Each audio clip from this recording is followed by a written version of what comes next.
إن الحمد لله نحمده ونستعينه ونستغفره ونعوذ بالله من شرور أنفسنا ومن سيئات أعمالنا من يهده الله فلا مضل له ومن يضلل فلا هادي له أشهد أن لا إله إلا الله وحده لا شريك له وأشهد أن محمدا عبده ورسوله لا نبي بعده يا أيها الذين آمنوا اتقوا الله حق تقاته ولا تموتن إلا وأنتم مسلمون يا أيها الناس اتقوا ربكم الذي خلقكم من نفس واحدة وخلق منها زوجها وبث منهما رجالا كثيرا ونساء واتقوا الله الذي تساءلون به والأرحام إن الله كان عليكم رقيبا يا أيها الذين آمنوا اتقوا الله وقولوا قولا سديدا يصلح لكم أعمالكم ويغفر لكم ذنوبكم ومن يطع الله ورسوله فقد فاز فوزا عظيما أما بعد فإن أصدق الحديث كتاب الله وخير الهدى هدى محمد صلى الله عليه وسلم وشر الأمور محدثاتها وكل محدثة بدعة وكل بدعة ضلالة وكل ضلالة في النار. Ikhwani fiddin rahimani wa rahimakumullah, bapak-bapak sekalian yang dimuliakan oleh Allah Subhanahu wa taala. Alhamdulillah, marilah kita bersyukur kepada Allah atas segala limpahan nikmat dan karunia yang Allah berikan kepada kita sehingga kita masih dapat berkumpul dalam majelis ilmu ini, yaitu tentunya untuk mempelajari agama Islam yang sangat kita cintai ini dan akan terus kita pertahankan sampai kita bertemu dengan Allah Subhanahu wa taala ini. Dan di antara ilmu yang sangat bermanfaat dipelajari oleh seorang muslim adalah ilmu fiqih, karena dia berkaitan dengan masalah ibadah ya antara seorang hamba dengan Rabbnya, juga berkaitan dengan masalah nikah dan juga muamalah, yang mana ini adalah kaitannya antara hubungan kita dengan sama manusia. Alhamdulillah, yang mana kita mempelajari kitab Durarul Bahiyah ini sudah selesai fikih ibadah, sudah selesai fikih nikah, dan sekarang kita masih di dalam menjelaskan fikih muamalah ya. Nah, ini merupakan karunia dari Allah Subhanahu wa taala. Tidak mudah ya ikhwan sekalian menamatkan buku fikih ya, dari awal kitab wudu sampai nanti terakhir biasanya itu tentang masalah kitabul itq ya, kitab tentang masalah perbudakan dan memerdekakan budak ya. Naam, ataupun yang berkaitan dengan fikih-fikih lainnya ya. Kalau di sini mungkin yang akhir adalah kitab masalah waris atau jihad ya, tentang masalah jihad. Baik. Itu enggak mudah. Ya, mungkin kita selama ini belajar fikih itu habis-habisnya dari wudu sampai haji. Wudu sampai haji. Ya, mau dengar tentang fikih jihad itu kadang jarang. Ya, mempelajari fikih tentang masalah qada, peradilan Islam, wah itu lebih jarang lagi. Ya, nah mudah-mudahan kita bisa menyelesaikan kitab ini meskipun dia ringkas, tapi minimal kita tahu sedikit-sedikit ilmu tentang Islam secara umum, fikih Islam secara umum ya. Jadi sekali lagi ini nikmat dari Allah Subhanahu wa taala yang harus kita syukuri. Allahu a'lam. Bapak-bapak sekalian, ikhwani fiddin azanillah wa iyyakum. Insyaallah kita lanjutkan kajian kita membahas kitab Durarul Bahiyah yang dikarang oleh Al-Imam Asy-Syaukani rahimahullahu taala. Nah, ya kemarin pertemuan sebelumnya di pekan yang lalu kita sudah menjelaskan bab tentang masalah riba dan masih belum selesai. Ada sedikit lagi pembahasan tentang bab ini yang akan insyaallah kita jelaskan ya. Yang mana pada pertemuan sebelumnya kita telah jelaskan tentang komoditi riba. Ya, komoditi riba yang disebutkan di dalam hadis ada berapa, Bapak? Ada berapa? 6. Ya, ada 6. Yang pertama emas, yang kedua perak, yang ketiga gandum, yang keempat gandum juga cuma namanya syair ya, gandum jenis berbeda, yang garam. Dan sudah kita jelaskan apakah 6 komoditi ini bisa dikiaskan kepada yang lain atau tidak. Nah, ulama berbeda pendapat. Kita kuatkan pendapat jumhur pada waktu itu ya. Pada pertemuan sebelumnya kita kuatkan pendapat jumhur yang mengatakan iya, bisa dikiaskan kepada benda-benda yang lain. Nah, cuma jumhur juga berbeda pendapat. Ya, kalau bisa dikiaskan apa sih ilahnya? Sebab dia bisa dikiaskan itu apa? Dan sudah kita sebutkan pendapat yang lebih kuat adalah pendapat Imam Malik, ulama-ulama Malikiyah ya. bahwasanya ilahnya itu adalah apa? Kalau untuk emas dan perak ilahnya pendapat jumhur yaitu atau sebagian ulama Malikiyah dan Hanabila bahwasanya emas perak itu merupakan alat tukar. Maka setiap alat tukar itu mengalir riba padanya kalau ya ditukar dengan cara ada kelebihan di salah satunya atau dengan cara ngutang. Maka kalau kita tukar duit sama duit itu nggak boleh duit 100.000 ditukar dengan pecahan 10.000 jumlahnya cuma 9, nggak boleh, riba fadl ya. Dan ketika kita mau tukar itu pun nggak boleh ditunda, harus tunai, baik ditunda seluruh atau tunda sebagian nggak boleh, harus tunai. Jadi mau nukar duit 100 ribuan dengan 10 pecahan 10.000 10 lembar boleh ya, tapi harus tunai, disegerakan, nggak boleh ditunda ya. Nah ini untuk emas dan perak ilahnya adalah karena dia alat tukar. Adapun keempat komoditi berikutnya itu ilahnya adalah pendapat ulama Malikiyah apa? Makanan pokok yang bisa disimpan lama, makanan pokok yang bisa tahan lama ya. Nah, termasuk berarti beras, termasuk berarti gandum, sagu, jagung, itu termasuk karena dia merupakan makanan pokoknya di sebagian daerah. Wallahu a'lam bishawab. Nah, dan kita sudah jelaskan juga hukum-hukum tentang kalau dia sama ilahnya dan jenisnya gimana, atau cuma sama ilahnya beda jenis atau beda kedua-duanya, itu sudah kita jelaskan. Insyaallah mudah-mudahan bisa dipahami dengan baik ya. Nah kita lanjutkan, masih ada beberapa poin bapak-bapak sekalian tentang masalah riba ini ya. Beliau katakan di sini wala bai'ul laham bil hayawan. Nah kembali beliau jelaskan tentang jual beli yang mengandung unsur riba. Ya, kata beliau, dan tidak boleh memperjualbelikan daging dibarter dengan hewan. Nggak boleh, kata beliau, daging dibarter dengan hewan. Gimana contohnya, Ustaz? Contoh, ya, antum punya daging sapi, ya, berapa kilo? 10 kilo misalnya, atau 20 kilo. Ya boleh nggak Ustaz, daging sapi 20 kilo ditukar dengan 1 ekor kambing. 1 ekor kambing. Mau beli kambing nggak ada duit, cuma ada daging sapi 20 kilo. Ya, kita ngomong sama petani kambing, Pak, saya punya daging sapi nih 20 kilo, saya mau tukar sama kambing sampean. Nah, beliau mengatakan ini tidak boleh. Ya, tidak boleh. Kenapa? Karena daging itu merupakan makanan pokok. Ya, di zaman Rasul sallallahu alaihi wasallam itu makanan pokok. Makanan pokok di zaman Rasul itu ya gandum, ya kurma, kismis, daging. Daging itu pokok. Kadang-kadang mereka nggak makan gandum, makan daging saja. Kadang nggak makan daging, makan gandum yang sudah dibikin roti ya, maksudnya bukan gandum mentah dimasukkan, enggak ya. Ya kadang-kadang mereka kalau nggak ada gandum, nggak ada daging, makannya kurma saja, seperti itu. Intinya yang di zaman Rasul makanan pokok itu pasti masuk sudah dalam masalah komoditi riba. Ya, nah, daging ini kata ulama masuk komoditi riba karena dia makanan pokok di zaman Rasul sallallahu alaihi wasallam. Zaman kita pun sebenarnya pokok ya daging ini. Ya baik daging ikan, daging ayam, daging dan daging-daging yang lainnya. Nah, wallahu a'lam, apalagi ayam itu jelas itu hampir bisa dikatakan ya ikan dan ayam, ya ikan dan ayam. Baik. Nah, di sini belum melarang. Ya, melarang. Kalau kita lihat secara zahir, beliau melarang mutlak, secara mutlak. Artinya daging apapun ditukar dengan hewan apapun tidak boleh. Ya, seperti tadi daging sapi ditukar dengan kambing berarti nggak boleh. Daging sapi ditukar dengan ayam berarti tidak boleh. Atau sebaliknya daging kambing ditukar dengan sapi, ya, atau daging ayam ditukar dengan kambing. Intinya sebaliknya.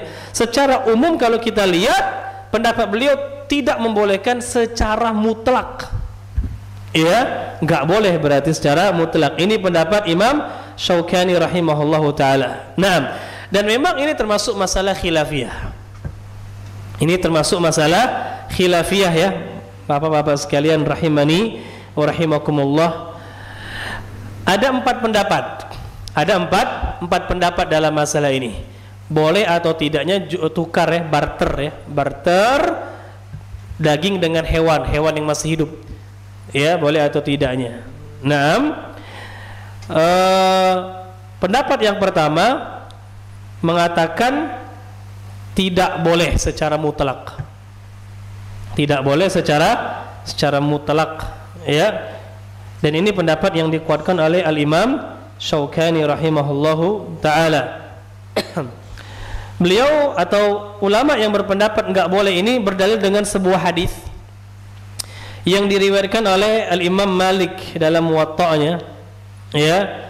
Bahwasanya dikatakan Nabi SAW melarang jual beli daging dengan hewan, ya. Naha Nabi SAW an bai'il lahmi bil hayawan. Rasulullah melarang jual beli atau barter, ya, karena barter itu termasuk jual beli daging dengan hewan.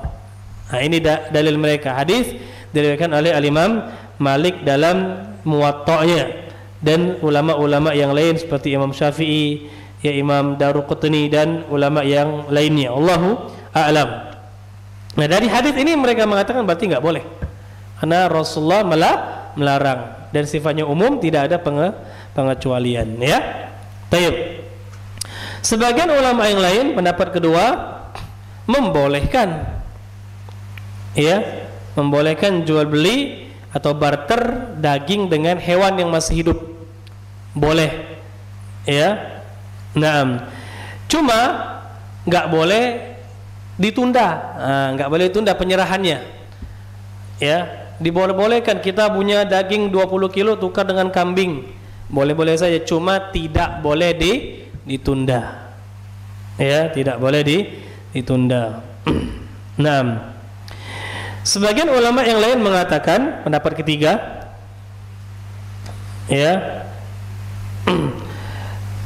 tidak diperbolehkan kalau dagingnya sejenis. Nah, tidak diperbolehkan kalau dagingnya sejenis, ya. Jadi daging kambing ditukar dengan kambing yang masih hidup, daging sapi dengan sapi yang masih hidup, nggak boleh, ya. Karena dia kalau satu jenis nggak boleh riba fadl, kan. Seperti emas dengan emas nggak boleh. Cuma kalau emas sama perak boleh beda nggak? Boleh. Begitu juga berarti kalau sapi dengan kambing boleh, karena beda jenis, ya Pak, ya. Allahu a'lam. Kalau sama jenisnya nggak boleh. Kenapa nggak boleh? Karena pasti akan ada riba fadlnya.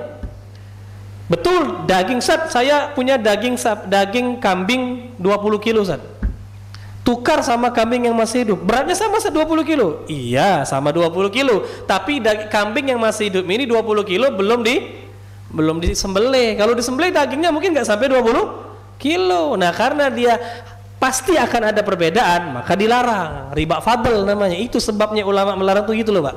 Ya, itu sebab dilarang, ya. Kalau memang kita bisa sama bener-bener, ya nggak masalah, kan.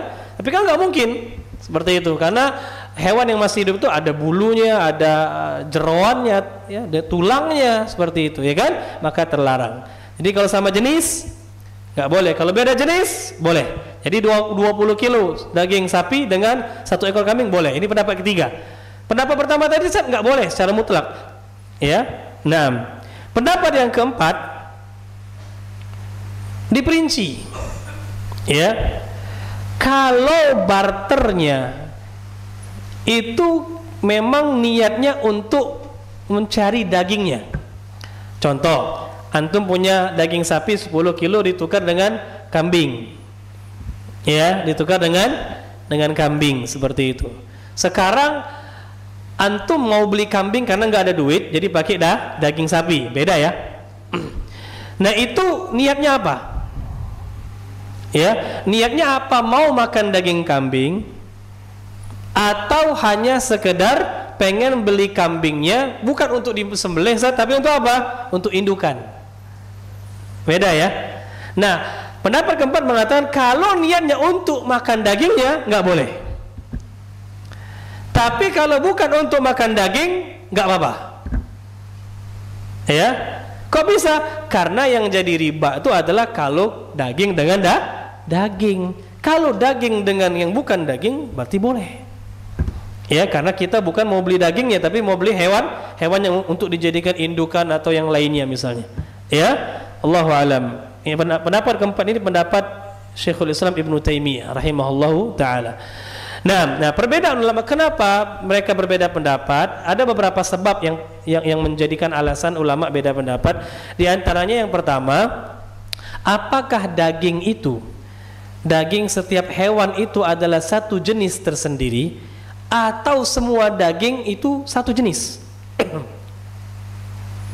Ya, apakah setiap hewan itu dagingnya satu jenis, misalnya daging kambing sejenis, daging onta satu jenis yang beda lagi, daging sapi jenis yang beda lagi, daging ayam jenis yang beda lagi, masing-masing adalah satu jenis, atau seluruh daging itu termasuk satu jenis? Ini ulama khilaf, Pak. Sebagian ulama menilai seluruh daging itu dianggap sejenis. Mau daging kambing, onta, sapi, ayam, setiap namanya daging sejenis. Berarti nggak boleh dijual belikan antara daging dengan hewan. Nah, ini pendapat pertama tuh menguatkan ini. Ya, ada sebagian ulama yang membagi daging itu tiga. Nah, daging itu tiga jenis. Yang pertama adalah hewan-hewan ternak yang boleh dikorbankan. Hewan-hewan ternak yang boleh dijadikan korban. Ya, onta, sapi, kambing. Ini satu jenis dagingnya. Ini satu jenis. Yang kedua daging unggas. Ayam, burung dan semisalnya. Yang ketiga daging hewan laut, hewan air, ikan dan semisalnya. Nah, tiga jenis jadi daging itu.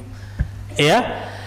Pendapat ketiga mengatakan setiap hewan itu satu jenis. Jadi daging kambing itu satu jenis, onta jenis yang berbeda, sapi jenis yang berbeda. Wallahu a'lam bishawab.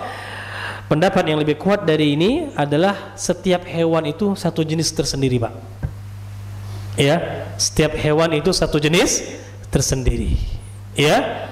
Nah, jadi kesimpulannya, kalau seandainya ya kita mau jual daging kambing ya ditukar dengan ayam, kalau kita berpendapat setiap daging itu jenis-jenis yang beda, boleh atau tidak? Berarti daging kambing dijual dengan ayam, boleh atau tidak? Boleh, nggak masalah, asal jangan utang lo ya. Boleh, karena memang beda jenis. Sama kayak jual perak sama emas kan boleh berbeda-beda ukurannya, takarannya. Nah, begitu juga daging kambing ditukar dengan ayam, pasti beda. Saya punya 1 kilo kambing, tukar dengan ayam 1 kilo juga, tapi ayam ini belum dipisahkan daging dengan tulang dengan jeroannya. Boleh nggak? Boleh, nggak masalah, karena beda aja jenis, seperti itu ya. Nah, insya Allah ini pendapat yang lebih kuat. Wallahu alam bissawab. Artinya kalau satu jenis gimana? Nggak boleh, kambing ditukar dengan daging kambing, ya, daging kambing 20 kilo ditukar dengan 1 ekor kambing, boleh atau tidak? Tidak boleh, ya. Allahu a'lam bishawab. Nah, cuma apakah memang nggak boleh secara mutlak, atau kita kuatkan pendapat yang keempat tadi? Artinya kalau kita ingin makan daging baru nggak boleh, kalau bukan pengen makan dagingnya boleh. Allahu a'lam, ana lebih cenderung kepada pendapat ini. Ya, artinya kalau kita itu bukan untuk nyari dagingnya, memang untuk beli hewannya, dan kita nggak mau nyembelih dia, maka insya Allah boleh juga. Ya, insya Allah boleh. Ya, jadi kesimpulannya, Pak, saya ulangi, boleh kalau pertama, meskipun satu jenis boleh kalau niatnya bukan untuk nyari daging. Ya, kalau sama jenis boleh asal niatnya bukan untuk beli dagingnya. Meskipun sejenis hewannya, asal niatnya bukan untuk makan dagingnya, boleh. Ya, kalau jenisnya beda, boleh secara mutlak. Mau kita cari daging atau enggak, boleh secara mutlak. Kalau beda aja jenis, asal sekali lagi tetap harus tunai. Kalau dia enggak tunai, sepakat haram. Ulama sepakat. Kalau enggak tunai, ulama sepakat haram. Ya, Allahu a'lam bishawab. Insyaallah ini pendapat yang lebih kuat. Bisa dipahami, Pak ya? Jadi nggak masalah. Tapi meskipun jarang ya di kita ini barter-barteran seperti ini jarang ya. Yang banyak itu ya pakai duit sudah belanja itu ya. Nah, kita lanjutkan. Dia belum mengatakan lagi wa yajuzu bai'ul hayawani bisnaini aw aktsar min jinsihi, dan diperbolehkan jual beli hewan dengan hewan, barter boleh. Ya. Baik ada tafadulnya ataupun ada nasiahnya, boleh-boleh saja. Ya, kita punya sapi besar ditukar dengan 2 ekor sapi kecil, boleh nggak? Boleh, nggak masalah, boleh-boleh saja. Ya, Ustaz bayarnya ngutang, boleh nggak? Boleh juga. Ya, boleh juga. Dan ini pendapat yang lebih kuat dalam masalah tunainya ya. Kalau fadlnya jelas boleh, sepakat ulama, fadlnya boleh. 2 ditukar 1 boleh, sepakat ulama boleh. Cuma yang hutangnya itu boleh atau tidak? Sini ada khilaf. Tapi jumhur ulama mengatakan boleh. Ada ulama yang melarang. Ya, harus tunai penyerahannya. Harus tunai. 2 ekor sapi ditukar dengan 1 ekor sapi yang besar, boleh, jelas boleh. Tapi boleh nggak dihutang? Sebagian ulama ada yang melarang. Kenapa? Karena ada sebuah hadis Pak yang berbunyi dari Samurah bin Jundub radhiyallahu an, beliau berkata, nahan Nabi sallallahu alaihi wasallam an bai'il hayawan bil hayawani nasi'atan. Nabi Muhammad sallallahu alaihi wasallam melarang jual beli atau barter hewan dengan hewan secara nasi'ah. Secara hutang piutang, ditunda. Akan tapi hadis ini hadis yang dhaif. Tapi hadis ini hadis yang dhaif. Maka dari situ kita katakan pendapat yang lebih kuat boleh. Boleh ada fadlnya, boleh ada nasi'ahnya, enggak masalah Pak. Ya, 1 ekor ayam kampung dijual dengan 2 ekor ayam potong, boleh enggak? Boleh. Ustaz ngutang Ustaz, boleh, enggak masalah. Kedua-duanya boleh, dan ini pendapat jumhur ulama. Ya, dan ini yang dirajikan oleh Imam Syaukani di sini. Nah, kalau Imam Syafi'i beliau berpendapat kalau yang ngutangnya dari satu pihak boleh, tapi kalau dua-duanya nggak boleh. Ya, contoh Ana sama Kak Adi nih beli. Ana punya 1 ekor ayam kampung, Kak Adi punya 2 ekor ayam potong. Kita tukaran Pak yuk. Ya, tapi ayamnya Ana belum bawa, Kak Adi juga belum, Ana juga belum. Ya sudah. Berarti hutang dengan hutang. Nah, di sini masuk jual beli hutang dengan hutang. Itu beda lagi, sudah masuk kategori hutang dengan hutang, bukan ribanya saja ya, tapi sudah termasuk jual beli hutang dengan hutang yang ada larangan khususnya. Wallahu alam bissawab. Barakallahu fikum. Adapun kalau tidak seperti itu boleh insyaallah jual beli hewan dengan hewan ya. Mudah-mudahan mengatakan poin terakhir di sini kata beliau dalam bab riba, wala yajuzu bai'ul inah, dan tidak diperbolehkan jual beli inah. Jual beli inah sudah kita jelaskan pada beberapa pertemuan sebelumnya kalau tidak salah. Di sini beliau sebutkan secara tegas, enggak boleh jual beli inah. Jual beli inah itu ada unsur ribanya Bapak-bapak sekalian. Ya, sudah kita contohkan pada pertemuan sebelum-sebelumnya. Jual beli inah itu adalah ada 2 akad pada jual beli tersebut. Akad pertama dia kredit ya atau ngutang, ya, akad kedua dia tunai tapi dengan harga yang lebih murah. Contoh ya, contohnya saya jualan HP ya, atau bukan jualan sebenarnya ya. Anda nih misalnya kita jelaskan butuh duit misalnya ya. Butuh duit atau Kak Teno yang butuh duit ya, saya yang jual HP ke beliau. Ya. Kak Teno butuh duit tapi dia beli HP. Ini kan sudah aneh ya. Kak Teno dia butuh duit tapi dia datang ke Ana misalnya, "Ustaz, ya, ada HP enggak?" "Ada." "Ya, saya beli, Ustaz." "Oke, ini HP-nya." Tapi ngutang, ya karena kan nggak butuh duit, bahkan beliau karena nggak ada duit, bahkan beliau butuh duit, ya maka beliau beli HP dari Ana dengan cara ngutang. Harganya berapa? 2 juta rupiah, ya 2 juta rupiah. Jadi Kak Teno beli HP dari Ana, ngutang 2 juta, baik bayarnya nyicil kredit atau memang benar-benar ngutang nanti langsung bayar full, misalnya 1 tahun atau setengah tahun ya, atau kredit. Intinya bayarnya itu ditunda. Taruhlah kita kredit lah ya, 2 juta kredit, setiap bulan bayar 200.000. Berarti 10 bulan baru lunas. Paham ya? Nah, setelah selesai, oke Ustaz, oke ya. Kredit ya 2 juta ya 10 bulan. Nah, sekarang Ana jual lagi Ustaz. Ya, dijual lagi HP itu ke Ana. Berapa Kak Teno? Sudahlah 1.500.000. 1 juta? Nah, oke, tunai tapi betul karena beliau butuh duit. Baik, nih 1.500.000. Jadi anak kasih beliau berapa? 1.500.000. Utang beliau ke anak tadi berapa? 2 juta. Ya. Jadi saya kasih 1.500.000, beliau bayar 2 juta. Itu apa namanya, Pak? Ya, ngasih 1,5 juta, dibayar 2 juta. Apa namanya? Riba. Ya, kayak antum minjem duit 1,5 juta, bayarnya 2 juta. Minjem di bank 50 juta, bayarnya nyicil ya sekian tahun, dihitung-hitung sampai 100 juta.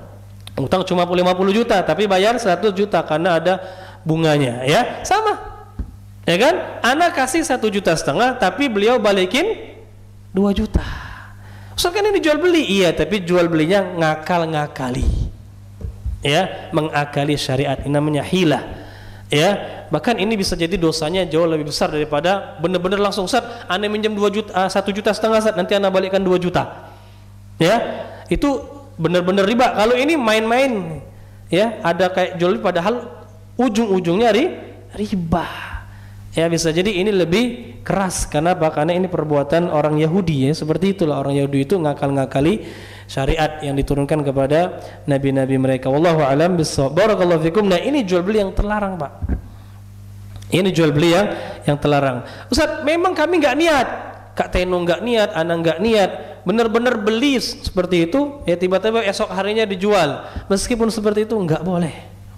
Ya. Kalau nggak ada niat, minimal itu termasuk sudah mengantarkan kepada riba. Taruhlah bukan riba tapi mengantarkan kepada riba. Tetap saddud dzari'ahnya terlarang. Ya, ditambah memang ada larangannya di dalam sebuah hadis yang sahih. Ya, Rasulullah sallallahu alaihi wasallam pernah bersabda, "Idza tabaya'tum bil 'inah wa raditum wa akhadhtum adnabal baqar wa raditum biz zar' wa taraktumul jihad, sallallahu alaikum dhullan la yanzi'uhu ankum hatta tarji'u ila dinikum."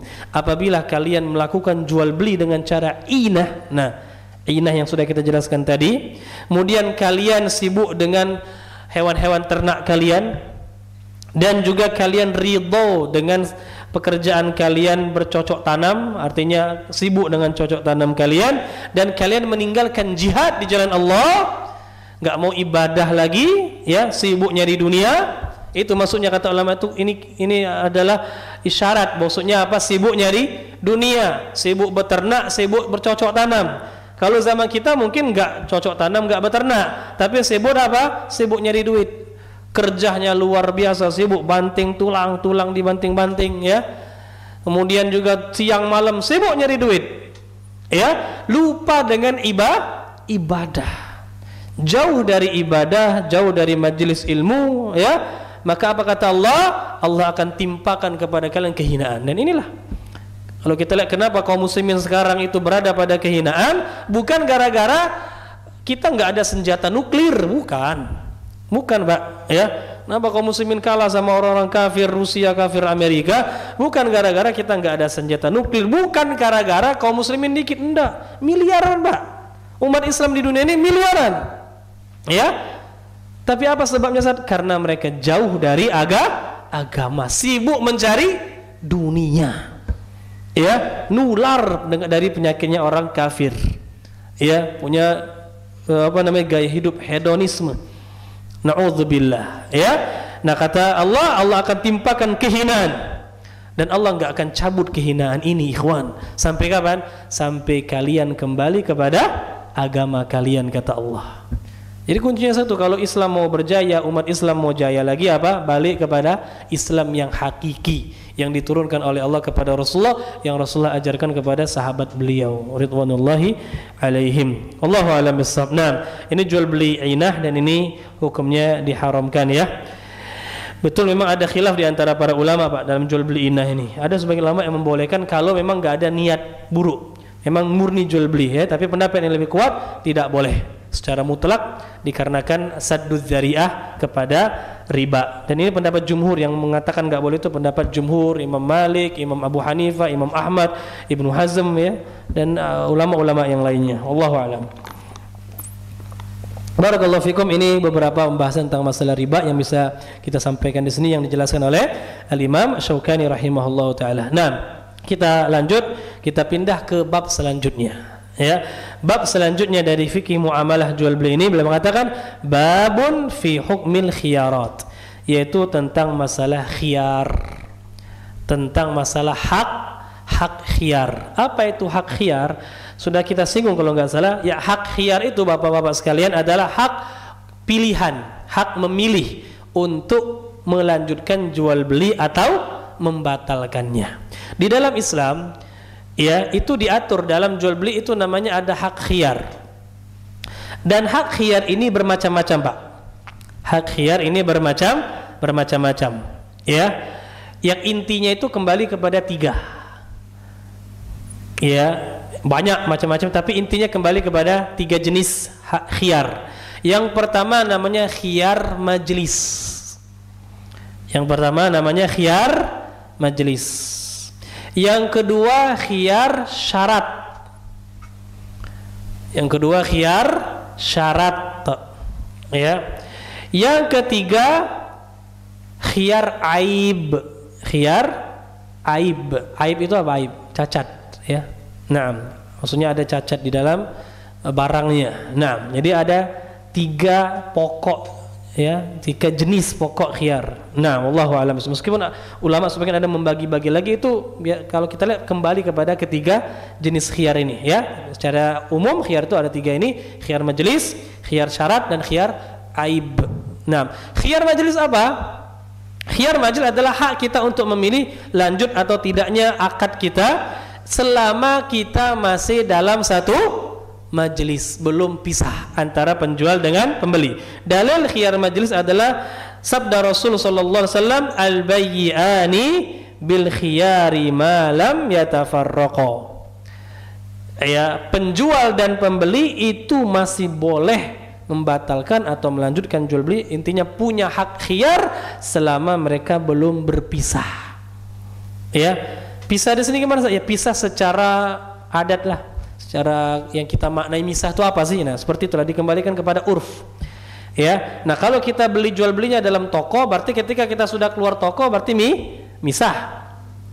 Ya, kalau bukan di toko Zat, ya, kita ketemunya di lapangan misalnya. Ya, misahnya gimana? Misalnya kita sudah naik motor kita berangkat, nah sudah pisah berarti. Intinya dikembalikan kepada urf setiap daerah dan juga setiap zaman, ya. Allahu a'lam. Nah, kalau kita berada di toko, biasanya kan misah itu ketika sudah keluar dari toko, Pak, ya. Nah, contoh misalnya kita masuk ke sebuah toko, ya, toko olahraga, kita beli barang, ya, kita beli barang, misalnya beli raket, hobi main bulu tangkis, kita beli raket, ya. Sudah beli, sudah sepakat. Berapa raketnya, Pak? Oh, harganya misalnya 100.000, kita bayar. Sudah terjadi akad, sah bayar sah. Ya, kita lihat, kayaknya raket ini kurang bagus. Kita lihat ada raket yang lain. Pak, itu raket itu gimana, Pak? Oh, gini, sudah saya batalkan. Kita belum keluar, saya batalkan, Pak. Nggak jadi saya raket ini. Ya, saya mau raket yang lain. Atau memang benar-benar nggak jadi, Pak? Saya nggak jadi, Pak. Saya mau beli toko lain saja. Ya, boleh atau tidak? Boleh.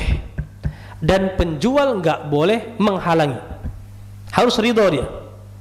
Ya, oh ya sudah, balikkan, karena masih dalam satu majelis. Ya, jadi masih ada khiyar majelis. Baik. Dan penjual pembeli harus ridho karena ini hukum Allah. Ya, ini hukum Allah, tidak diperbolehkan dia menghalang. Enggak boleh, Pak, kalau duitnya sudah saya ambil, Pak, enggak boleh. Enggak, balikkan duit dia, ya, tidak diperbolehkan. Allahu a'lam bissawab. Baik. Kecuali kalau si pembelinya sudah merusak, ya, sudah dirusaknya, ya kan, diambil tiba-tiba raketnya dipatahkan, ya sudah, itu berarti dia harus mengganti doman, itu namanya udah kembali ke hukum yang lain, ya. Tapi kalau masih nggak ada perubahan, ya balikkan saja, nggak ada ruginya. Ya, tidak ada ruginya. Ya, ini khiyar yang pertama, khiyar majelis, selamat dalam satu majelis. Yang kedua khiyar syarat. Khiyar syarat itu adalah khiyar yang kita persyaratkan. Ya, contoh Anda jual beli sama Kanusi, ya, beli misalnya apa? barang, suatu barang, HP atau motor dan semisalnya, kita akad. Berapa Kak misalnya harga ini? Sekian juta. Oke, bayar. Sudah sah. Tapi ada syarat. Kenapa? Kalau seandainya 3 hari ke depan saya berubah pikiran, saya batalkan ini, kita tukar lagi, saya batalkan akadnya. Katakan tidak apa-apa Ustaz, boleh. Sepakat Kak? Sepakat. Benar ya? Benar. Nah, itu namanya khiyar apa? Syarat. Dipersyaratkan di awal dan disepakati. Seandainya kalau nanti 2 hari kemudian saya berubah pikiran, saya batalkan Kak ya? Ya nggak masalah. Itu namanya khiyar syarat. Boleh nggak? Boleh. Dan ini termasuk dalam keumuman sabda Rasul SAW, al-muslimuna ala syurutihim. Kaum muslimin itu terikat dengan syarat-syarat yang mereka sepakati. Kalau mereka sudah sepakat dari suatu persyaratan, akad yang lainnya, itu wajib untuk ditunaikan. Ya Pak ya. Maka penting dalam masalah syarat persyaratan akad-akad itu kalau bisa ditulis. Ya. Kita persyaratkan ini, ada khiyarnya, ada ininya, itu ditulis kalau bisa ya. Jadi memperkecil ruang terjadinya perselisihan di antara kita ya. Dan ini boleh, kalau sudah sepakat wajib untuk ditunaikan. Yang jadi masalah ini kadang-kadang sudah sepakat karena nggak ditulis, mengatakan nggak ada kok kayak saya sepakat seperti itu. Nah, ini yang jadi masalah. Apalagi di zaman sekarang ketakwaan orang sudah berkurang, dengan mudah dia berbohong. Ya, maka nggak masalah. Dan juga bukan berarti ketika kita mencatat akad itu baik utang piutang atau jual beli atau ada saksi, bukan berarti kita itu suudzon sama orang itu, enggak. Jangan sampai kita beranggapan ada suudzon ya. Kalau nggak antum sudah percaya, nggak perlu saat ada saksi, nggak perlu ada catatan-pencatatan, ya nggak masalah. Cuma jangan disesali nanti kalau terjadi sesuatu yang tidak diinginkan. Ya. Dan memang di dalam Islam kan kalau utang piutang itu kan dicatat. Jual beli hutang piutang atau hutang piutang murni itu dicatat agar jelas. Begitu juga akad-akad itu kalau bisa dicatat lebih bagus, atau ada saksi itu lebih bagus ya. Memperkecil, jadi nanti ada resiko saling menipu di antara orang yang jual atau yang membeli. Wallahu a'lam. Yang ketiga, khiyar aib. Khiyar aib itu adalah khiyar hak memilih untuk lanjut atau batal akad ketika barang tersebut ada cacatnya. Barang tersebut ada cacatnya. Dan di sini juga diperbolehkan untuk kita untuk membatalkan jual beli. Misal Anda beli HP dari Edo. Oke, sudah kata Edo barang ini bagus Tat, pokoknya bagus. Enggak diterangkan ada cacatnya, pokoknya barangnya bagus. Oke, berapa? 2 juta. Sampai di rumah sehari masih bagus, 2 hari bagus, 3 hari tiba-tiba error, hitam layarnya. Nah, ternyata memang pernah terbanting atau pernah masuk air dan seterusnya. Sudah beberapa hari, bahkan mungkin sudah 1 minggu atau 1 pekan. Dan Anda merasa Anda nggak pernah lalai dalam menggunakan barang ini. Anda sampaikan, kok ini barang rusak? Ini ada cacatnya, antum nggak jelaskan. Oh ya Ustaz, pernah kehujanan. Nah, harusnya dijelaskan. Sudah Anda batalkan. Batal. Nggak boleh untuk enggak Ustaz, kan sudah jual beli. Enggak, batal. Kalau nggak mau berdosa. Kenapa? Karena ini hukum Allah. Hukum Allah, khiyar aib. Memang diperbolehkan di dalam Islam kita untuk membatalkan jual beli kalau ada aibnya. Kalau antum menolak berarti antum nggak terima dengan hukum Allah Subhanahu wa taala. Sama aja antum kayak nggak terima jilbab wajib. Memelihara jenggot wajib, cingkrang wajib, sama kayak gitulah hukumnya kira-kira. Kalau antum nggak mau menerima hukum ini. Ini berbahaya sekali Allahu a'lam. Hendaklah kita itu mempelajari fikih muamalah ini, kita amalkan karena hukum Allah kita jalankan. Jangan sampai cuma sebatas teori. Ini kadang-kadang fikih muamalah ini sebatas apa, ikhwan? Teori. Ini yang sangat disayangkan. Belajar fikih muamalah teori. Kalau fikih ibadah, masya Allah ibadahnya luar biasa Kalau belajar masalah fikih ibadah, fikih tauhid itu luar biasa. Lihat orang ke kuburan minta, syirik, kafir masuk neraka, luar biasa antum meskipun nggak boleh seperti itu kita belajar itu untuk kita dulu, bukan untuk mengkafir-kafirkan orang, mensyirikkan orang, membid'ah-bid'ahkan orang. Betul kita katakan perbuatannya salah, bid'ah, syirik, tapi orangnya kita tunjuk jangan.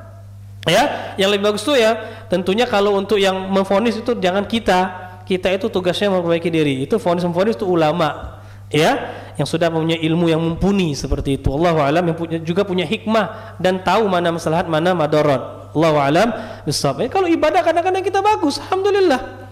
Tapi belajar muamalah sebatas teori kadang-kadang. Ya, sudah tahu ada khiyar majelis, tahu, tapi setelah jual beli, aduh, ada orang mau batalkan, berat untuk dibatalkan. Jangan, Pak. Udah tahu ada khiyar aib, ada khiyar syarat, udah kesepakatan, tapi ketika duitnya sudah terpakai, nggak bisa, pokoknya nggak bisa lah. Antum kan sudah bayar, ribut gara-gara muamalah. Ini banyak, ya.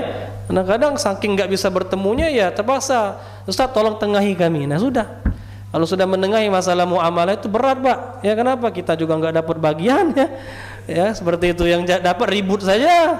Ya kadang-kadang saling menjelekkan. Nah ini yang ribut nih, ini ribut, ya. Meskipun ya alhamdulillah untuk kalau beberapa ada ikhwan yang itu kita damaikan bisa. Ya kadang-kadang damainya di depan anak, ya, di belakang bentrok lagi ada juga. Ya Allahu a'lam. Intinya kita belajar ini bukan teori untuk dipraktekkan, ya. Karena sama saja kita fikih ibadah diamalkan, fikih muamalah pun hendaknya kita mengamalkan. Allahu a'lam. Kita lanjutkan insyaallah setelah azan. Silakan azan dulu. Nah, kita lanjutkan. Bismillah wassalatu wassalamu ala Rasulillah. Kemudian beliau mengatakan di sini kita baca. Jadi inti dari khiyar ada 3 tadi, Pak, ya. Naam, baik itu khiyar majelis, khiyar syarat ataupun khiyar aib. Dan 3-tiganya adalah hukum Allah yang harus kita amalkan, imani dan kita amalkan. Nah, kita jelaskan yang disampaikan oleh Imam Syaukani sedikit insyaallah di sini. Beliau katakan di sini, wa yajibu 'ala man ba'adza aibin an yubayyinahu wa illa thabata lil mushtari al khiyar. Ya, setelah beliau menjelaskan bab tentang hukum khiyar, kata beliau, ya, beliau katakan wajib bagi orang yang menjual barang yang ada aib untuk menjelaskannya. Nah, ini wajib. Jadi kalau kita jual barang yang ada cacatnya, jelaskan aja apa adanya. Ya, dijelaskan. Kalau sudah kita jelaskan dan pembeli itu tahu ada cacatnya, tapi dia masih mau beli, nah itu nggak boleh dia khiyar aib lagi.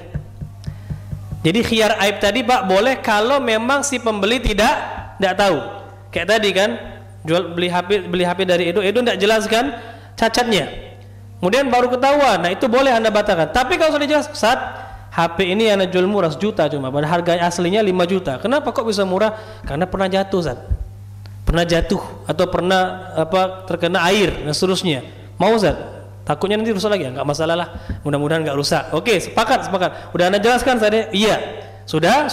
Nah, kalau dia rusak, enggak boleh saya batalkan. Ya, jadi khiyar aib itu boleh dan dia ada kalau memang si pembeli nggak tahu. Nah, si pembeli nggak tahu dan memang cacatnya itu di tangan penjual. Kalau cacatnya di tangan pembeli ya jelas enggak, ya. Kalau rusaknya di tangan pembeli ya tanggung sendiri. Ya. Jadi cacatnya memang di tangan penjual dan tidak dijelaskan di akad, itu baru boleh pembeli membatalkan. Tapi kalau cacatnya tangan pembeli atau pembeli sudah tahu tapi dia masih mau ngotot beli, ya nggak bisa lagi dia batalkan. Paham, Pak, ya? Nah, makanya kata beliau wajib bagi si penjual itu untuk menjelaskan aibnya, cacatnya itu ada apa sih, seperti itu, ya. Wajib, nggak boleh ditutup-tutupi. Ingat, tidak boleh ditutup-tutupi. Rasulullah pernah bersabda, al-muslim akhul muslim, la yahillu li muslim ba'a min akhihi bai'an wa fihi aibun illa bayyana. Seorang muslim itu saudara muslim lainnya, dan tidak halal bagi seorang muslim menjual kepada saudaranya suatu barang yang ada aib kecuali dia jelaskan. Enggak halal loh, Pak. Haram berarti. Ya, ini hadis diriwayatkan oleh Ibnu Majah, Daruqutni, Hakim dan Tabrani, dihasankan sanadnya oleh Al-Hafidz Ibnu Hajar Al-Asqalani. Ya, dalam hadis yang sahih lainnya Rasulullah pernah bersabda, al-bayyani bil khiyar ma lam yatafarraqa. Penjual dan pembeli itu masih ada khiyar majelis selama mereka belum pisah. Fa in bayyana wa in sadaqa wa bayyana burika lahum fi bai'ihima. Kalau mereka jujur, ya mereka jelaskan apa yang ada kurangnya itu, maka diberkahi jual beli mereka. Berkah, Pak. Meskipun antum berpendapat, Ustaz, kalau Anda jelaskan orang nggak mau beli, jelasin aja, insya Allah berkah. akan selalu ada yang membeli insyaallah kalau antum yakin. Rezeki sudah diatur oleh Allah Subhanahu wa taala, ya. Tapi sebaliknya kata Rasulullah, wa in kadzaba wa katama muhiqat barakatu bai'ihima. Kalau mereka bohong, mereka tutup-tutupi, ya, maka akan dihancurkan keberkahan jual beli mereka. Enggak akan berkah, Pak. Ya, jual beli motor, ada kurangnya motor ini rusak, tidak dijelaskan, diam-diam, ya. Jual beli mobil, mobilnya radiatornya udah bocor, dijual enggak dijelaskan, ya. Nah, ini hati-hati sekali. Ya, enggak akan berkah, dan ini dosa, perbuatan yang haram, karena kata Rasul tadi tidak halal. Lah halal berarti haram, ya. Allahu a'lam. Kalau enggak dijelaskan kata beliau, maka boleh bagi si pembeli untuk membatalkan. Kalau enggak dijelaskan, boleh bagi si pembeli untuk membatalkan. Ya, kalau pembelinya ridho, alhamdulillah. Sudahlah, biarkan aja lah, rusak, ada masalah. Ya, misalnya beli HP harganya 1 juta tiba-tiba rusak. Sudahlah, ya, tidak masalah. Seperti itu, Anda nggak mau ribut dengan penjualnya, ya nggak masalah kalau dia ridho. Ya, kalau dia nggak ridho, dia boleh untuk datang kepada si penjual dan membatalkan jual belinya, ya. Atau memang si penjual yang merasa dirugikan. Contohnya apa? Si pembeli beli pakai duit palsu, ya, itu juga boleh. Si penjual katakan, oh ini duit palsu, pokoknya balikin barang saya, ya, harus dibalikin, seperti itu, ya. Allahu a'lam. Intinya kedua belah pihak, Pak, kedua belah pihak itu boleh, baik penjual atau pembeli. Kalau memang merasa dirugikan, ada aib yang ditutup-tutupi, itu boleh untuk dilakukan pembatalan. Kemudian beliau mengatakan ini berikutnya, yang ini satu poin lagi mungkin sebelum terakhir. Beliau katakan wal kharaju bid-dhaman. Ya, beliau katakan dan kharaj itu bid-dhaman. Apa itu kaidah ini? Kaidah dalam fikih muamalah, al kharaju bid-dhaman. Apa itu kaidah al kharaju bid-dhaman? Yaitu keuntungan Pak, ya, itu berbanding lurus dengan resiko yang ditanggung. Keuntungan itu berbanding lurus dengan resiko yang ditanggung. Ya. Jadi kalau kita berani menanggung ingin dapat untung, berarti kita harus siap menanggung risiko barang rusak, risiko barang ada rusaklah di tangan kita dan seterusnya, seperti itu, ya. Jadi untung dengan risiko itu berjalan lurus, seperti itu. Allahu a'lam bissawab. Nah, apa maksud dari kaidah ini? Kaidah ini kaidah yang luar biasa, Pak, dipakai oleh para ulama, ya, dalam beberapa hal yang sangat banyak, ya, dalam fikih jual beli. Di antaranya itu kalau seandainya terjadi jual beli, ya, terjadi jual beli, contohnya adalah jual beli hewan, jual beli hewan, ya. Kita membeli misalnya hewan, ya, kita misalnya membeli hewan kambing misalnya, ya, kita membeli kambing. Kita beli kambing ini yang lagi hamil, kambing yang lagi hamil. Kita beli kambing tersebut seperti itu, dan si penjual nggak menjelaskan misalnya kambing ini ada cacatnya, tapi tidak dijelaskan oleh si penjual. Maka kita beli. Dalam keadaan hamil kita beli. Kemudian kambing ini lahiran, ya, karena dia tadi beranak, hamil seperti itu, kemudian lahiran. Setelah lahiran kita lihat ternyata kambing ini ada cacat, apalah, pokoknya ada cacat, intinya ada cacat yang memang nggak dijelaskan oleh si penjual. Kita mau batalkan ini, kita datang kepada si penjual, Pak penjual, ya, ini kambingnya ternyata ada cacatnya, ini dan ini kita jelaskan cacatnya, ya, saya mau batalkan jual belinya, ya, saya mau batalkan. Kata dia, oh saya jual beli ini kan kemarin dia masih dalam keadaan bunting, ya, mana anaknya? Kita katakan, oh enggak, Pak, anaknya punya saya. Ya, kenapa? Karena kalau seandainya kambing tadi sebelum lahiran dia mati, yang rugi siapa? Yang rugi siapa? Pembeli. Kalau tadi sebelum dia lahiran mati kambing tadi, yang nanggung pembeli kan? Nah, ketika dia lahiran, maka anaknya buat saya, Pak. Ya, anaknya buat saya. Nah, ini kambing yang saya balikkan, tolong balikkan uang saya. Nah, ini maksud kaidah ini, Pak. Al-kharaju bid-dhaman. Paham? Begitu juga kita jual beli motor. Motor. Sama penjual tidak dijelaskan ada cacat. Oke, kita pakai untuk misalnya ojek yang boleh ya. Kalau penumpangnya perempuan nggak boleh ya, kecuali memang antum kasih sampingnya tempat khusus ya. Antum kalau mau ojek kasih itu aja Pak, kasih sampingnya tempat khusus, itu lebih bagus. Jangan di bonceng belakang, nggak boleh kalau perempuan di belakang kita ya. Tapi kalau dikasih tempat khusus dia duduk di samping nggak masalah, boleh-boleh saja ya. Dipakai ngojek misalnya, ngojek syar'i ya. Nah setelah kita ojek sudah 1 bulan kan pasti dapat penghasilan tuh ya. Baru ketahuan ini motor ada cacatnya, kita bawa kepada si penjual, Pak ini ada cacatnya Pak, balikkan uang saya. Oh kamu kemarin pakai untuk apa? Ngojek. Nah sini duit ojeknya sini, kamu kan sudah pakai motor ini, kamu udah dapat duit. Oh enggak Pak. Kenapa? Karena selama 1 bulan ini kalau motor rusak siapa yang nanggung? Saya, resikonya saya yang nanggung. Makanya untung itu pun buat saya. Ya, jadi keuntungan berbanding dengan resiko. Balikkan motornya, sini uang saya. Ini makna dari kaidah al-kharaju bid-dhaman. Paham Pak ya? Ini makna dari kaidah ini, bahwasanya setiap keuntungan itu berbanding dengan resiko yang kita tanggung. Wallahu a'lam bissawab. Barakallahu fikum. Insyaallah sampai sini dulu. Masih ada beberapa hal lainnya tentang masalah ini yang akan kita jelaskan insyaallah pada pertemuan selanjutnya. Mudah-mudahan bermanfaat. Barakallahu fikum. Ada pertanyaan atau tidak? Kalau ada yang ingin ditanyakan silakan. Silakan Akh Haris.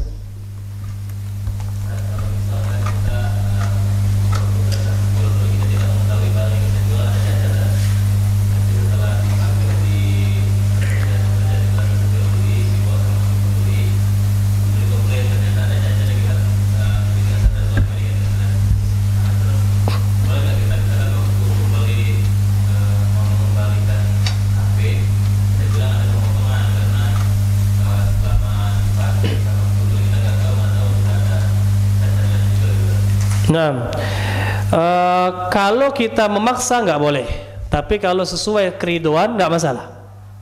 Kalau saling ridho nggak masalah. Tapi kalau kita maksa pokoknya, ya antum ridho nggak ridho, antum kan sudah pakai, itu nggak boleh. Karena tadi al-kharaj bidoman tadi kan, dia sudah dapat untung itu berbanding dengan kalau HP itu rusak di tangan dia, ya maka kita nggak boleh maksa. Tapi kalau dia ridho, tolonglah Pak keridonya Pak. Bapak kan sudah sudah pakai HP ini, tolonglah dipotong ya, belinya 2 juta, saya balikkan 1.800.000 Pak ya. Anggaplah 200 ribunya itu kayak sewa pakai seperti itu. Dia ridho, ya sudah nggak masalah Mas misalnya. Boleh alhamdulillah. Tapi kalau kita paksa nggak boleh, karena hukum aslinya ya namanya membatalkan itu harus full. Membalikkan kita harus full. Tapi ya itu kan bisa dibicarakan sesuai kesepakatan. Inti dari jual beli kalau saling ridho aman Pak. Kalau saling ridho itu aman, kecuali memang yang ada larangan khusus, larangan riba ya, itu yang memang nggak boleh karena ada sangkut hak Allahnya. Tapi kalau murni hak sesama manusia, kalau khiyar ini kata ulama murni itu hak yang Allah berikan kepada manusia, murni khiyar ini. Artinya kalau kita saling ridho nggak masalah saling ridho. Nah itu bisa dibicarakan, apalagi kita sudah bermuamalah lama, jangan sampai gara-gara hal kecil hubungan rusak. Ya kan? Jadi disepakatilah. Kalau sepakat nggak masalah. Seperti itu. Boleh-boleh saja. Paham, Haris? Barakallahu fikum. Silakan. Ulang. Kalau jual beli kayak di toko kan ada sistem garansi kan. Nah. Seperti yang di Kota tadi kayak dibeli dulu kok dapat sebulan kok bisa dibalikan lagi itu dirugikan kayak si penjual. Biasanya kan tidak ada garansi. Iya, garansi boleh-boleh saja asal sepakat di antara kedua belah pihak ya, diperbolehkan. Hukum asal muamalah adalah boleh. Berarti garansi tidak ada larangan, berarti boleh saja ya. Tapi kalau batal itu adalah hukum Allah. Hak khiyar tadi adalah hukum Allah yang nggak bisa kita hilangkan kecuali berdasarkan kesepakatan ya. Kalau mereka sepakat ini nggak ada khiyar ya, kata pembeli oke nggak ada khiyar, ya sudah nggak masalah. Tapi kalau mereka tidak membatalkan, tetap hukum ini akan selalu ada. Kalau pembeli mau batal, penjual harus mengiyakan. Jadi dirugikan penjual. Iya, secara zahir dirugikan. Ya, dirugikan secara zahir. Ya, tapi kalau kita lihat hikmah dari pensyariat itu tidak juga. Ya, tidak juga. Karena rugi itu ya dilihat dari pandangan siapa dulu. Ya rugi secara dunia belum tentu rugi secara agama. Ya kan? Kalau dunia ini Pak banyak ruginya kita Pak, bener ya. Tapi kita itu kalau bisa, kalau ada pilihan mana lebih baik rugi dunia atau rugi akhirat? Ya, rugi dunia. Ya kan, daripada kalau kita nolak kita berdosa tuh. Kalau kita nggak mau berdosa kita. Ya, ini hukum Allah Subhanahu wa Ta'ala. Ya sama kayak orang-orang yang tidak mau menjalankan hukum-hukum Islam itu, dia katakan, oh saya dirugikan. Ya saya dirugikan seperti itu. Ya perempuan nggak mau jilbab, saya rugi penampilan saya misalnya jadi nggak modis. Ya antum harus pakai jenggot, dia rugi saya, dunia saya ini. Kenapa? Jenggot ini kan jadi kayak tua saya. Ya rugi semua. Tapi namanya syariat Islam itu harus diterima. Sami'na wa ta'na. Nggak bisa kita ukur dengan logika kita. Allahu a'lam bissawab. Nah, tapi kalau memang ada kesepakatan bisa tadi. Jadi hukum jual beli itu kalau memang kesepakatan, selama tidak ada kesepakatan yang bertentangan dengan syariat, boleh-boleh saja. Yang termasuk mereka ridho nggak ada khiyar itu boleh. Ya, pokoknya Pak, kami hanya garansi Pak ya.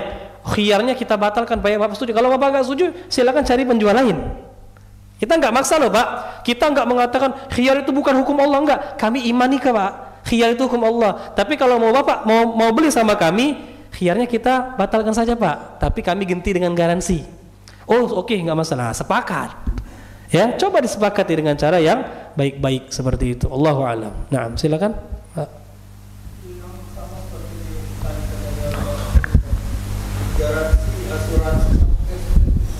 Garansi nggak masalah ya.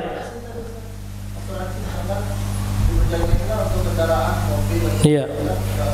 Tidak boleh, garansi dengan segala macam bentuknya tidak diperbolehkan kalau bentuknya adalah garansi yang konvensional, asuransi ya. Asuransi yang konvensional dengan segala bentuknya enggak boleh. Ya, asuransi yang dicari keuntungan di situ itu tidak diperbolehkan. Ya, ulama ini sepakat, ini ulama-ulama dunia. Ya, asuransi ini kan masalah kontemporer ya. Kalau kita cari pendapat Imam Syafi'i enggak ada, karena enggak ada asuransi di zaman tersebut ya. Belum ada asuransi jam sostek, belum ada di zaman Imam Syafi'i, belum ada itu ya. Apalagi asuransi macam-macam prudensial itu nggak ada di zaman Imam Syafi'i, baru muncul di zaman ini. Nah tapi ulama mengkaji, ulama dunia sekarang mengkaji tentang asuransi, mereka sepakat pada inti ya, asuransi tidak diperbolehkan. Sebabnya ada dua yang besar ya. Yang pertama ada gharar yang sangat besar di situ, ghararnya sangat besar. Kenapa? Ya, karena ketika akad itu, akadnya apa? Jual beli, sewa menyewa, utang piutang atau apa? Kan gharar nggak jelas, ya. Yang kedua ada unsur judi. Ya, kenapa saat ia spekulasinya besar sekali? Ketika antum bayar misalnya asuransi kesehatan, gimana kalau Allah nggak kasih sakit? Gimana kalau Allah nggak kasih sakit? Antum bayar tiap bulan, hilang duit antum. Ya, tapi kalau antum sakit baru bayar sebulan langsung sakit. Ya, tiba-tiba langsung dapat banyak. Ya kan? Itu sama kayak judi. Bertaruh kita kadang-kadang dapat besar, kadang-kadang dapat kecil, kadang nggak dapat. Ya, judi seperti itu. Nah, dari sini para ulama mengatakan asuransi dengan segala bentuknya itu haram kalau masih konvensional. Tapi ada yang ulama kasih solusi ya, ulama juga luar biasa masih dikasih solusi meskipun nggak wajib bagi ulama untuk mencarikan solusi sebenarnya. Tapi mereka carikan solusi. Ada asuransi yang boleh, yang namanya dalam bahasa Arab at-ta'minu ta'awuni. Ya, asuransi ta'awun. Tolong menolong. Sifatnya kita bukan akad bayar sama orang, enggak, tapi kita ngumpul. Misalnya kita di Masjid Anwar ini ada 100 jamaah ngumpul, masing-masing orang setiap bulan ngasih 100.000. Niatnya apa? Sedekah.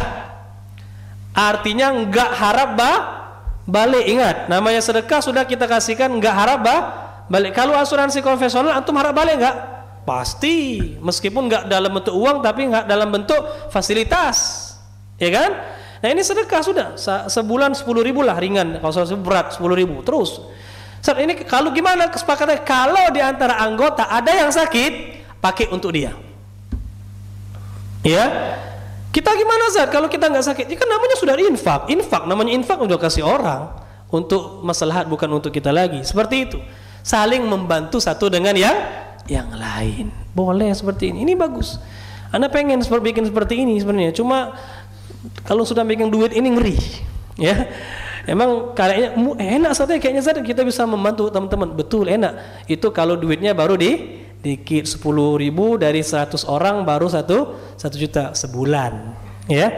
Tapi kalau sudah bertambah, wah itu luar biasa fitnahnya megang duit ini. Siapa yang mau megang, ya? Kadang-kadang yang megang kalau dia lagi butuh juga, biasa amanah atau tidak. Nah itu ribet kalau sudah berhubungan masalah duit, ya. Allah alam. Tapi masih tetap ana ada keinginan bikin nanti koperasi syariah, kemudian asuransi syariah. Insyaallah pengen diusahakan, ya. Cuma ini masih sibuk ngurus pondok, jadi belum sempat membicarakan sama teman-teman, ya. Pengen seperti itu, ya. Kalau bisa itu bagus sekali. Cuma kita sekarang kan masih bisa cuma sifatnya insidensial saja, ya. Kalau ada teman sakit, kumpulkan, langsung kasih kan. Itu bagus juga. Ya, itu bagus juga. Tapi kadang-kadang kan kita nggak punya kas langsung. Tapi kalau ada tadi kita ada kas, ya, jadi nggak perlu lagi ngomong, langsung dikasih ke dianya. Itu bagus. Cuma memang harus penataannya bagus, harus ada pembina yang kuat juga di situ, ya. Allahu a'lam. Tapi kalau sama ikhwan ana nggak menyarankan, ya. Jangan nanti antum bentuk sama antum, ana nggak nyarankan. Nanti ribut masalah duit itu ribut, ya. Harus ada ustadz yang dia kuat dan berani di situ.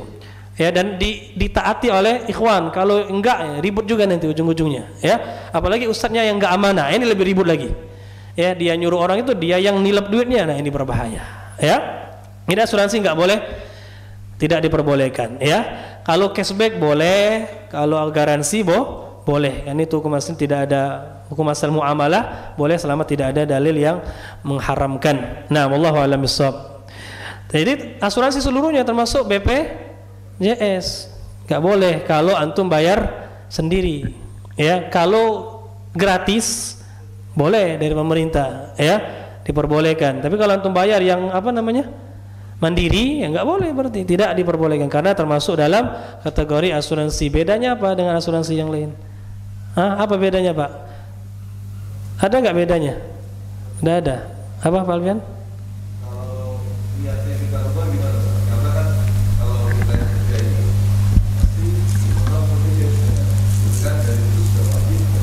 Ya, itu beda lagi. Makanya kalau Anda tadi jelaskan kalau mandiri, kalau yang terpaksa karena kita berada dalam suatu institusi atau instansi, kita dipaksa oleh perusahaan atau institusi tertentu, ya, itu sudah bukan tanggung jawab kita.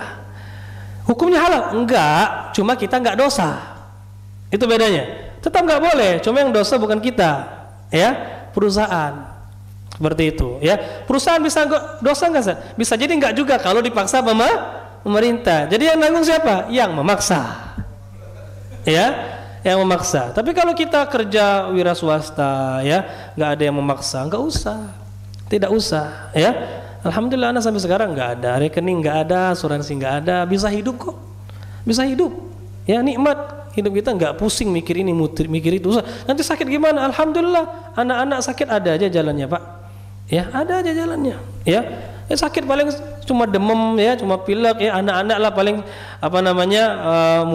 muntaber paling, ya, takut dari darsi ke rumah sakit, diimpus beberapa hari keluar. Alhamdulillah, ya.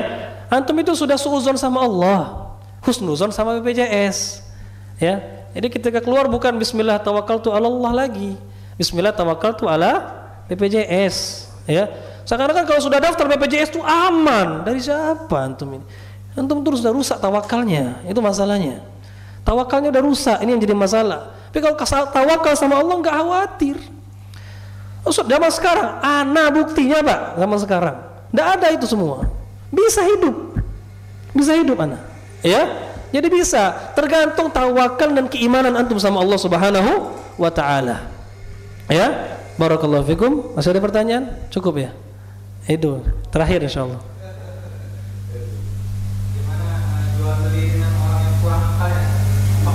Enggak sah, ya. Syarat jual beli itu dia harus